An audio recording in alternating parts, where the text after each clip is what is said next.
Salut tout le monde, c'est Déborah. Pour cette semaine, on cherchait des idées de vidéos, on s'est dit que ça y est, c'était le moment, enfin mon moment, pour parler d'une autre de mes obsessions, la série Lost, et ça faisait au moins 3 ans que j'attendais ça, parce que je suis une grosse fan, si jamais vous aviez pas remarqué. Mais avant que je m'enflamme, je voulais juste 2 minutes avec une des autres de la rédac qui a un truc à vous dire.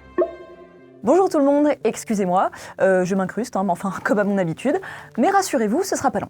Aujourd'hui, je vais changer un peu et je vais vous conseiller non pas un film, mais un livre, édité chez Pocket, dont nous sommes partenaires dans la collection Pocket Imaginaire. Ce livre, c'est La Princesse sans visage, le premier tome d'une saga appelée Les Royaumes Immobiles, écrite par Ariel Holst. Il raconte l'histoire d'Ivy, une jeune femme orpheline vivant seule dans les ruines de son manoir, et qui est un jour arrachée à son morne quotidien pour participer à un formidable tournoi, au cours duquel elle devra se battre si elle veut non seulement survivre, mais aussi remporter la couronne du royaume d'automne. Petit problème néanmoins, non seulement Ivy ne connaît rien au monde fantastique qu'elle va devoir affronter, avec ses intrigues de cour et ses mystérieux sortilèges, mais en plus, elle est victime d'une malédiction. En effet, depuis l'enfance, Ivy est obligée de porter un masque jour et nuit, car quiconque aperçoit son visage est automatiquement pris d'une folie suicidaire. Et oui, ça s'annonce compliqué pour notre jeune héroïne, mais Ivy a plus d'un tour dans son sac. La Princesse sans visage est un roman français, ça fait plaisir. Moult rebondissements, moult références aux pièces les plus fantastiques de Shakespeare, moult royaumes aussi merveilleux que cruels.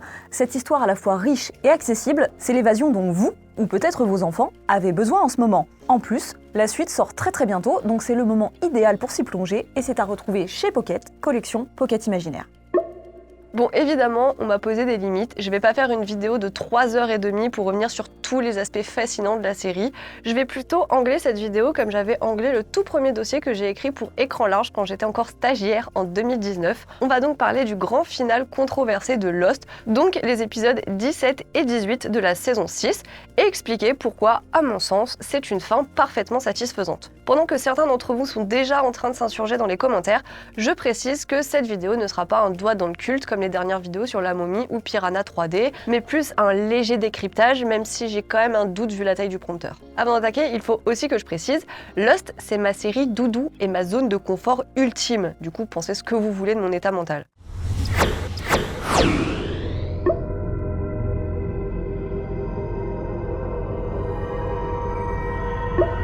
J'ai un profond attachement à cette série parce que c'est celle que j'ai découverte avec ma maman, qui m'a ensuite offert les coffrets DVD, et c'est à partir de là que ma vie sociale est partie en fumée noire et que j'ai commencé des marathons quasiment chaque été, enfermée dans ma chambre avec des provisions. Et au début, j'avais même pas conscience que cette fin avait autant déçu et énervé.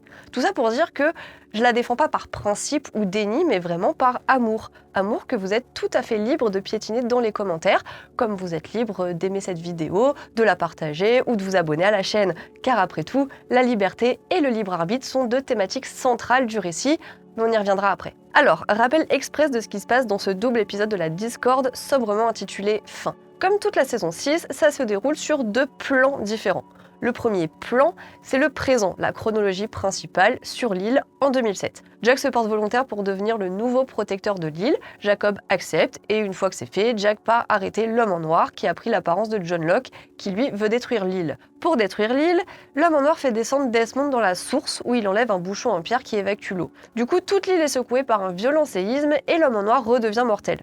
Il est abattu par Kate et meurt pour de bon. Pour sauver l'île, Jack, toujours salement blessé, retourne dans la source remettre en place le bouchon tout en sachant qu'il n'y survivra pas. Avant son sacrifice, il nomme Hurley nouveau protecteur pour perpétrer le cycle. Une fois l'île hors de danger, Jack se retrouve dans la forêt de bambou où il meurt heureux. De leur côté, les autres survivants réussissent à quitter l'île en avion, sauf Ben qui reste avec Hurley en tant que second. L'autre plan dont je parlais, c'est ce qu'on voit dans les Flash Sideways qui ont commencé au début de la saison 6. Au départ, on pouvait penser que c'était une sorte de dimension parallèle, un embranchement spatio-temporel qui aurait été créé par l'explosion de la bombe H dans le passé en 77. En plus de ne pas provoquer le crash de l'avion en 2004, l'explosion de l'île dans les années 70 aurait empêché Jacob d'approcher la majorité des candidats et de lier leur destinée, ce qui aurait expliqué pas mal de changements. Mais en fait non, puisque dans ce double épisode, les personnages principaux finissent par se rappeler leur vécu sur l'île en se recroisant les uns les autres. C'est en arrivant dans l'église, qui n'en est pas vraiment une,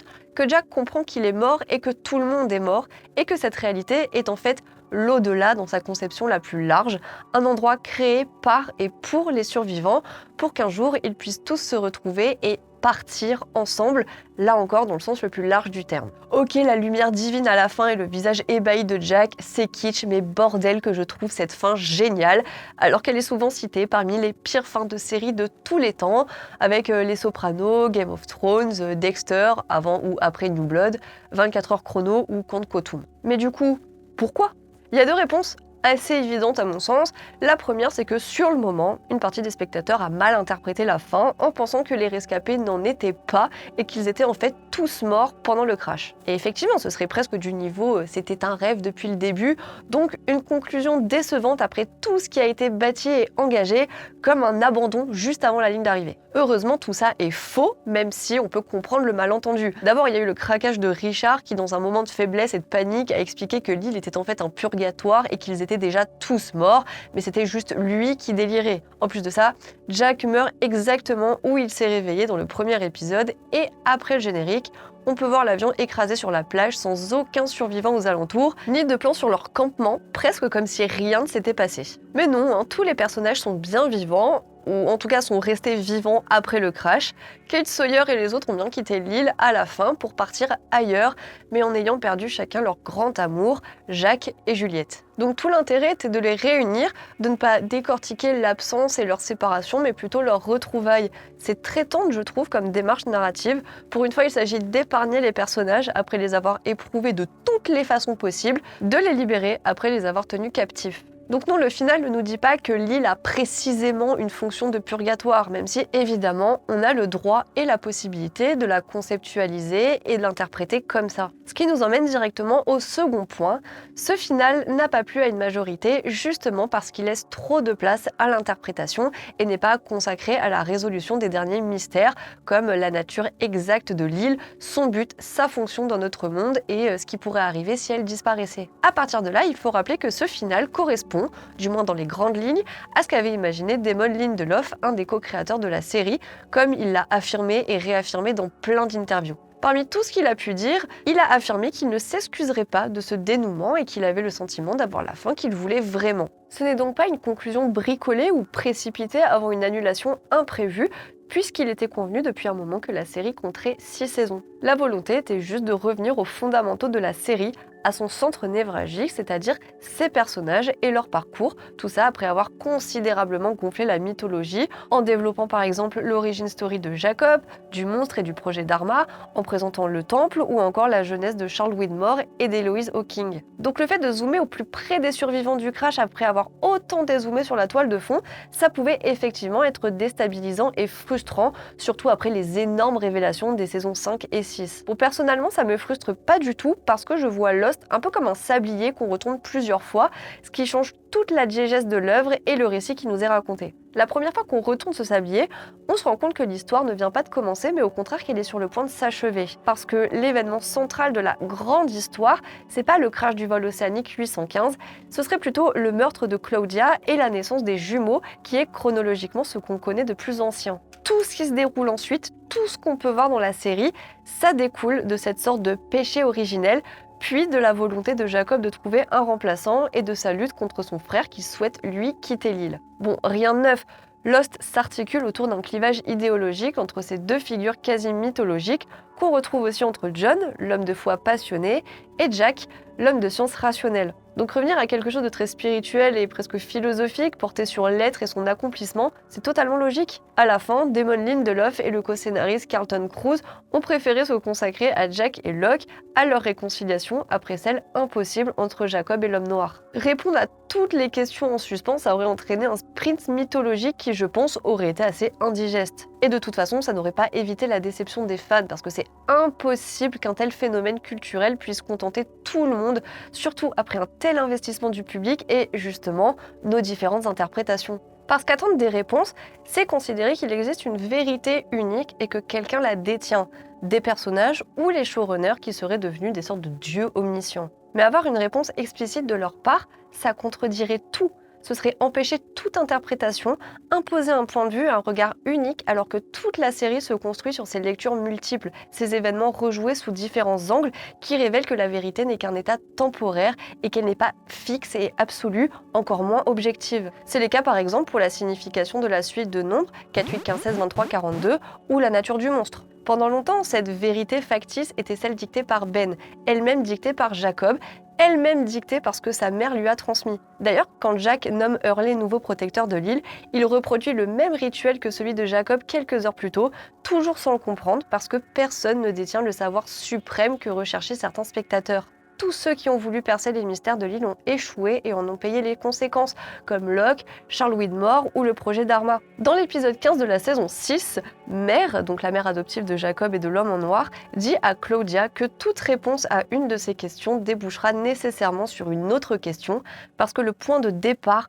l'origine de l'île, n'est pas atteignable. Personne ne sait, tout comme personne ne connaît sa fin. La professeure en littérature et autrice Sarah Atwell explique d'ailleurs très bien dans son livre Lost Fiction Vitale, que j'avais dévoré en un après-midi, que finalement, vouloir une vérité, vouloir percer tous les secrets de l'île, c'est adopter le comportement conquérant et obsessionnel de Charles Widmore. Mais on peut se sentir trahi aussi comme Richard, qui pense dans un premier temps que Jacob lui a menti pendant tout ce temps et que tout n'était qu'une grande arnaque. Ben aussi a très mal réagi à ce manque de réponse.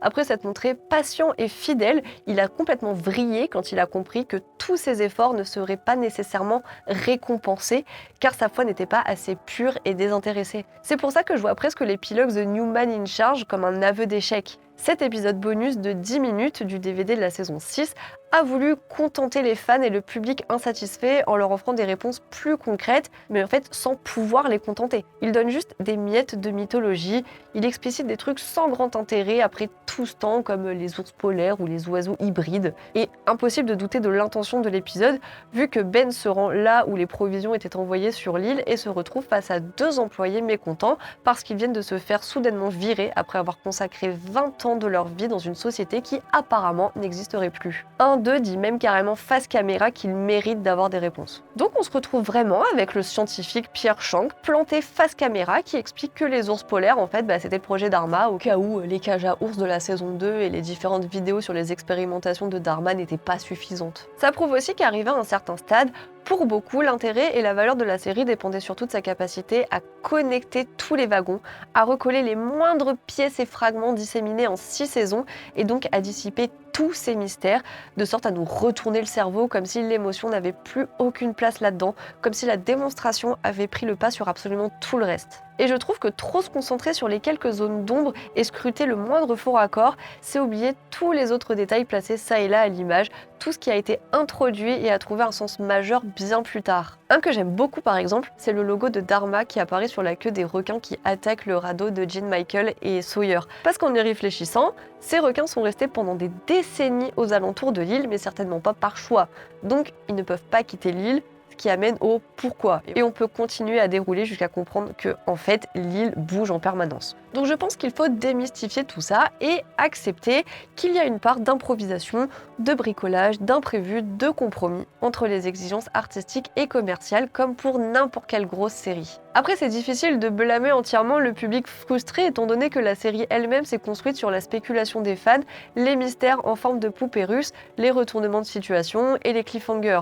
Bref, l'aspect enquête surnaturelle a pris beaucoup de place dans l'histoire, mais aussi dans la façon dont une large partie du public consommait la série, et je m'inclus clairement là-dedans. Au-delà de l'excitation et de la fidélité que ça suscite, c'est aussi une technique commerciale des cadres de ABC qui a fini par se retourner contre eux. Pour rappel, c'est Lloyd Brown, qui était responsable à l'époque de la chaîne américaine, qui a conceptualisé et commandé Lost, ou plutôt ce qui allait devenir Lost, après ses vacances au soleil à Hawaï parce qu'il sentait bien le potentiel. Dans une interview avec Collider, Lindelof a raconté qu'une des préoccupations majeures de la chaîne concernait les mystères et pourquoi les gens continueraient à regarder la série une fois ces mystères résolus. Lindelof, lui, un peu naïvement, il pensait qu'il pourrait créer un nouveau mystère à chaque fois qu'il en résoudrait un, de sorte à trouver un bon équilibre pour qu'il ne s'empile pas mais se succède. Bon, malheureusement, les scénaristes ont très vite été dépassés par leur propre mythologie. C'est aussi ABC qui a insisté pour que la série continue, alors qu'eux avaient plutôt prévu 3 à 4 saisons grand maximum. Et comme la chaîne semblait bien partie pour commander 10 saisons, ils ont finalement trouvé un compromis pour 6 saisons. Donc même si on sent que la série s'est étirée inutilement et a trop tiré certaines cordes,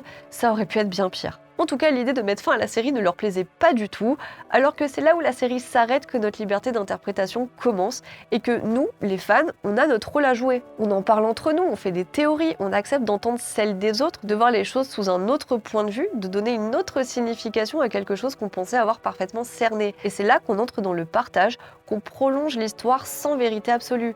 Et désolé si c'est niais dit comme ça, mais je trouve ça super beau. Avec le recul, j'ai aussi du mal à imaginer que la série puisse se terminer ailleurs que dans un espace libéré du temps et de l'espace, après avoir justement passé plus de 120 épisodes à manipuler cet espace-temps, à faire des voyages temporels, que ce soit dans l'action ou la narration, et donc à tromper et séparer les personnages aussi bien entre le temps que l'espace. Là, c'est la confirmation du on se retrouvera dans une autre vie de Nadia, ou du vivre ensemble ou mourir seul de Jack, pour revenir à la communauté et le collectif qui irrigue toute l'œuvre. S'il y avait un seul but évident dans Lost, c'était de réunir tout le monde. D'ailleurs, dans le final, alors qu'ils sont encore sur l'île, Jack dit à Sawyer que peu importe qui le trouve en premier, en parlant de Desmond, parce que de toute façon, ils vont tous au même endroit et qu'une fois là-bas, ils connaîtront la fin. Et ça a une autre portée face à des personnages qui ont tous, à un moment donné dans leur vie, cherché à fuir, à partir, puis à revenir, à chercher quelque chose ou quelqu'un. C'est le cas de Jack, de Kate, Sawyer, Locke, Hurley, Saïd, Charlie, Desmond, Jean, Sun, bref, quasiment tous les personnages. Et là, il s'agit justement d'arrêter de fuir, de trouver enfin un point de chute, un endroit où tous iront s'en chercher à en repartir. Mais cet accomplissement, leur accomplissement, ne pouvait pas se faire dans l'individualité, mais au contraire dans la communauté. Donc la fin est cohérente et coche toutes les cases. L'homme en noir est mort, il a pu partir de l'île, mais l'île, elle, est sauvée puisque Jacob a trouvé son remplaçant et les âmes des survivants ont trouvé la paix dans l'altérité. Alors oui, c'est décevant certainement pour ceux qui voulaient de l'épique, du sensationnel et se faire décrocher la mâchoire, mais ça aurait aussi sapé l'émotion et cette simplicité un peu béate que je trouve assez réconfortante. Ils étaient tous perdus sur le plan géographique, affectif et existentiel et ils ont fini par se trouver et être retrouvés. C'est à la fois la lecture la plus simpliste et évidente, l'idée qu'on saisit presque dès le début, peut-être inconsciemment, et qui finit par reprendre naturellement sa place à la fin. En plus, sans aucune mauvaise foi, on a quand même un semblant ou début de réponse pour tous les grands mystères qui n'ont pas été concrètement résolus. Et là, c'est le moment où je pourrais vraiment commencer à théoriser sur le monstre de fumée ou le fait que la naissance imprévue des jumeaux a tout changé. Donc, je vais m'arrêter maintenant et vous laisser prendre le relais dans les commentaires avant de me faire insulter par notre monteur. Voilà, cette petite vidéo est maintenant terminée, mais comme d'habitude, j'attire juste votre attention sur les abonnements qu'on propose sur le site Écran Large et qui représentent un énorme soutien pour nous et qui pour vous donne accès à des dossiers fouillés, passionnés et exclusifs. Le champ est vraiment très large. Là, dernièrement, on a parlé de la bande originale de Star Wars 7, de la censure dont a failli être victime Dirty Dancing, ou encore du film Les 4 Fantastiques de Roger Corman qu'on ne verra jamais. Je vous laisse pour de bon cette fois, et à très bientôt!